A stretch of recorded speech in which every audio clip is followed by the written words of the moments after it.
তো পানি অনেক কমে গেছে দেখতে পাচ্ছেন। আর আমার পায়ের অবস্থা খুব খারাপ হয়ে যায় এই বর্ষার সময়।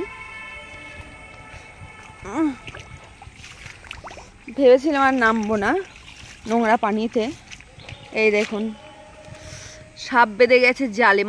মাছ পড়লে এই খেতে যায়, আর এই খেতে গিয়ে এরাই বেঁধে যায়, দেখতে পাচ্ছেন।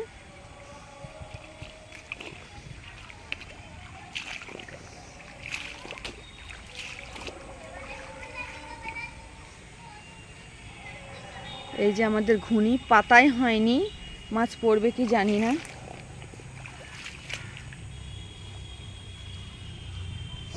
এখন জাল থেকে ছাড়িয়ে নেওয়া হলো একে।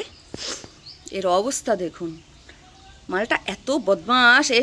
মানে যখনই আমরা জাল পাতি তখনই এসে, এই যে তখনই এসে কি করবে বলুন তো, এই দেখুন তখনই এসে এবার ধরো জালের যত মাছ আছে সব খেয়ে নেবে। ধরো ওইদিকে সরো।